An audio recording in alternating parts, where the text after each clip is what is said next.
Neste ano de 2020, em plena pandemia, estou lançando esse livro de esperança, A Verdadeira História da Virgem Maria, uma publicação de Editora Planeta. E algumas pessoas me perguntam assim, mas Padre Joãozinho, o que é que nós podemos esperar desse livro? Nos dê uma dica, qual é essa verdadeira história, do que afinal de contas o senhor está falando? Então pensei, olha, vamos gravar um pedacinho do livro, para que as pessoas saibam o sabor do saber, para que você possa sentir e saborear um pouco do conteúdo do livro.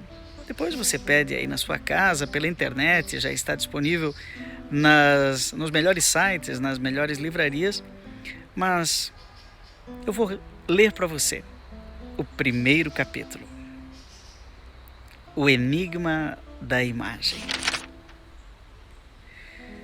Muito bem, vamos lá. Junho de 2005. Chego a Roma para passar um ano de estudos em uma das maiores universidades católicas do mundo, a Gregoriana, um verdadeiro santuário jesuíta do saber. No ar ainda se podia sentir a saudade do Papa João Paulo II, falecido pouco antes, no dia 2 de abril daquele ano, após 26 anos exercendo sua missão de pastor da humanidade.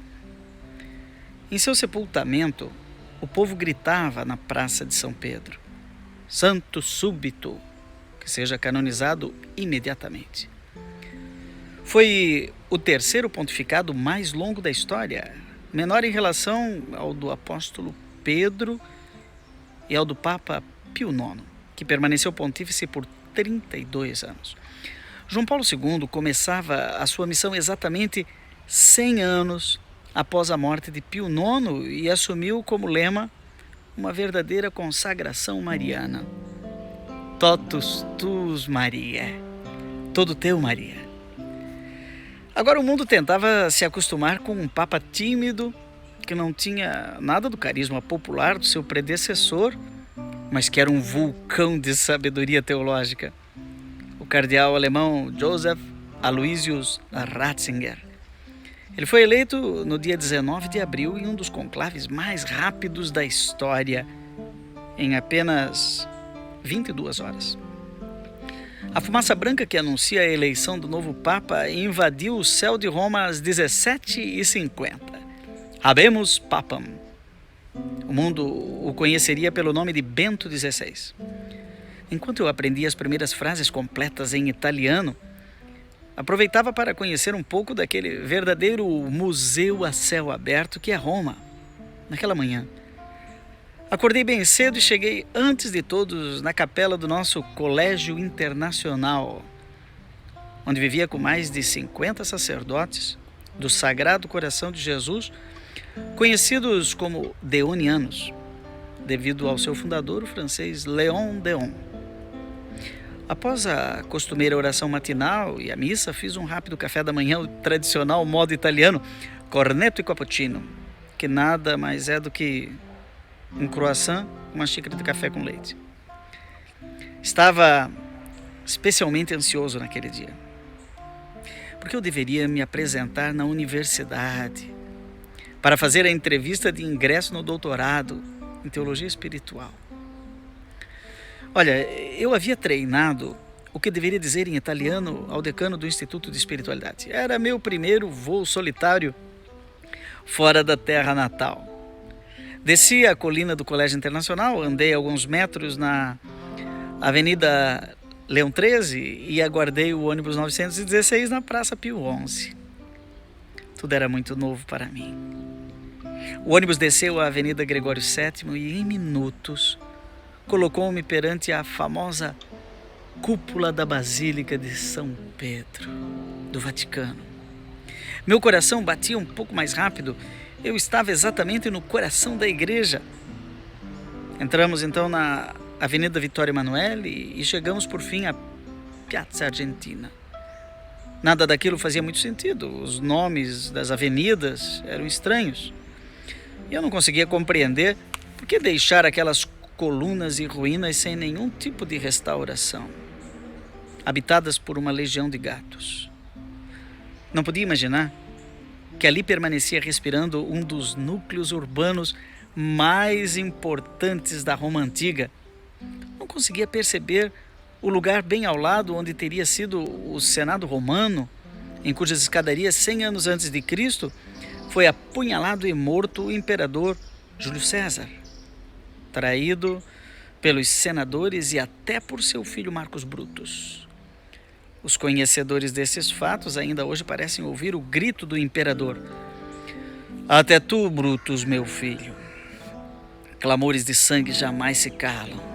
Séculos de história permaneciam ali a céu aberto para quem tivesse olhos para ver. Quem preserva a memória promove a história. 10 minutos de caminhada e eu chegaria à Universidade Gregoriana, porém, tinha algum tempo antes da minha entrevista. Foi então que algo incrível aconteceu. Roma tem uma igreja em cada esquina. Dificilmente conseguimos entrar em todas. Cada uma delas, por sua vez, tem seus segredos, seus mistérios. Aquela era apenas mais uma entre milhares. Nada diferente por fora, mas eu senti um impulso para entrar e fazer um breve momento de oração. Não podia imaginar que estava diante de 500 anos de história da Companhia de Jesus, os jesuítas. Ali, é possível visitar o quarto onde Santo Inácio de Loyola passou os últimos 12 anos de sua vida, escrevendo a regra de vida e uma imensa quantidade de cartas. Naquele lugar morreu em 31 de julho de 1556. E é naquela igreja que o grande santo dos jesuítas continua sepultado. Por aqueles anos, mais exatamente em 1563, o jesuíta José de Anchieta escreveria nas areias de uma praia brasileira o seu famoso poema A Virgem Maria. Ao entrar na Chiesa del Gesù, fiquei deslumbrado com tamanha beleza de pinturas e afrescos. Um velho sacerdote fazia plantão no confessionário, sempre com uma pequena fila de penitentes. O silêncio misturava a piedade dos devotos com a curiosidade dos turistas. Naquele momento, eu era a mistura dos dois. Passei sem pressa diante de cada altar lateral e fui contemplando o martírio de Santo André, o Calvário, a Paixão de Cristo, 7 arcanjos adorando a Santíssima Trindade, a Sagrada Família e outros. Cheguei então ao altar de São Francisco Xavier, cofundador da Companhia de Jesus e conhecido como o Apóstolo do Oriente, por sua intensa atividade em países como o Japão. Contemplei o relicário com os ossos de sua mão. Dizem que foi o missionário que mais batizou pessoas desde o apóstolo Paulo. Dei 3 passos e já estava na capela do Sagrado Coração de Jesus. 1000 coisas passavam pela minha cabeça. Como sacerdote do Sagrado Coração, aquele lugar era muito importante para mim. No entanto, algo ainda mais incrível me esperava. Parei diante da imensa imagem do Sagrado Coração exposta apenas no mês de junho, no altar central dedicado ao Santíssimo Nome de Jesus. Fiz piedosamente minha prece. No lado esquerdo do altar, eu visitei o túmulo de Santo Inácio de Loyola. Um turista ao meu lado sussurrou em meus ouvidos em italiano que, detrás daquele quadro, existe uma imponente imagem do santo, mas só é exposta uma vez por ano, no dia de sua festa. Foi então que entrei em uma capelinha discreta ao lado e logo me chamou a atenção um belíssimo ícone com o menino Jesus, Maria com o menino Jesus nos braços. Esse aqui. Não entendi muito bem o forte esquema de segurança, com vidros à prova de bala, sistema de detecção de movimentos a laser, câmeras e outros. Ao meu lado, um devoto me disse que aquela era a pioneira, a padroeira dos peregrinos, dos que estão na estrada a caminho. Portanto, era a minha padroeira, um padre brasileiro, em busca do sonho de um doutorado em Roma, no coração da igreja. Depois eu fiquei sabendo que em 2003, ela havia sido declarada oficialmente a padroeira dos responsáveis pela limpeza urbana de Roma, os Netturbini Romani. A beleza exterior daquela imagem me deixou perplexo. Essa daqui, que está na capa do livro. Olhar sereno, as cores fortes, os adornos de joias raras me deixaram impressionado. Uma belíssima coroa de ouro na Virgem, outra no menino, brincos de brilhante e 1000 detalhes nobres. Tudo isso me fazia timidamente repetir a prece aprendida desde a infância. Salve Rainha, Mãe de Misericórdia, vida, doçura, esperança nossa, salve. A minha piedade foi interrompida pelo relógio que apontava para o horário da entrevista.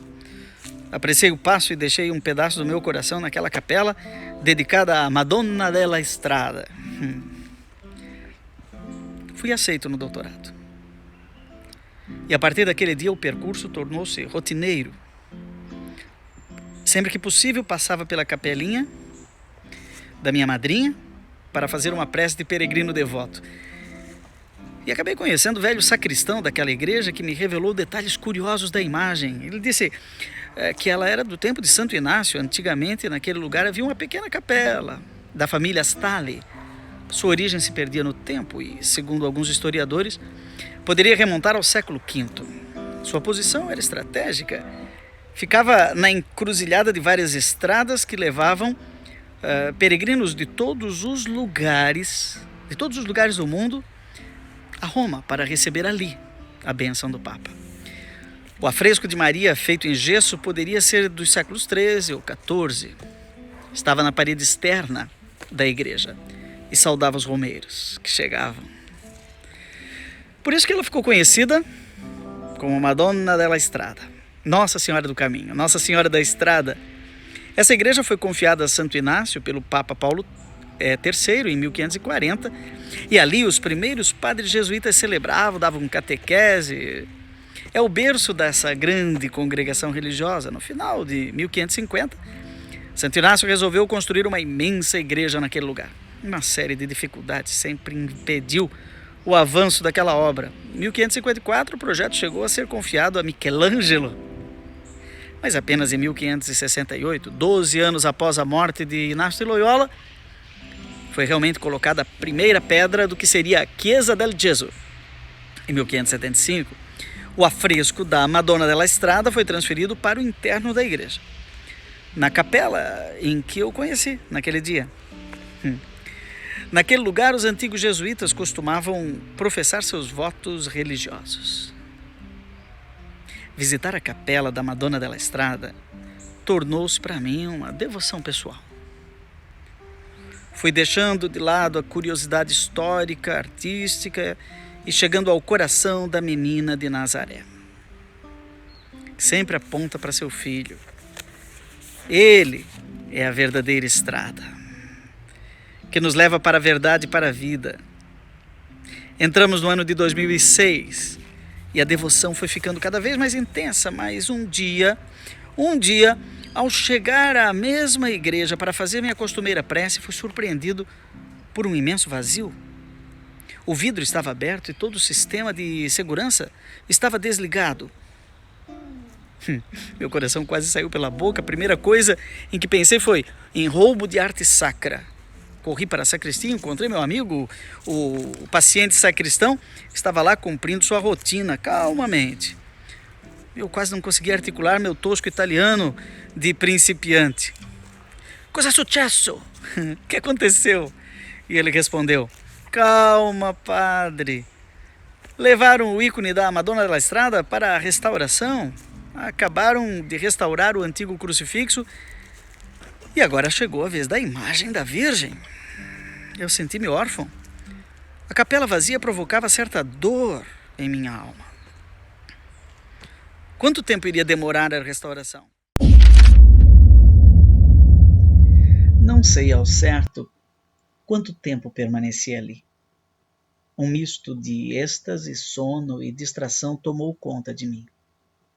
1000 perguntas povoavam meu pensamento. Tentava decifrar o enigma da imagem. Como afluentes de um grande rio, todas as perguntas se uniam em coro a uma só questão. Qual seria a verdadeira história da Virgem Maria? Meu pensamento sobrevoou 2000 anos. Quem seria aquela frágil menina que com uma palavra foi capaz de mudar o mundo? Uma voz suave de mãe começou então a sussurrar nos porões de minha alma. Iniciei um minuto eterno de contemplação, como havia aprendido, com Santo Inácio de Loyola. Esse é o primeiro capítulo do livro A Verdadeira História da Virgem Maria.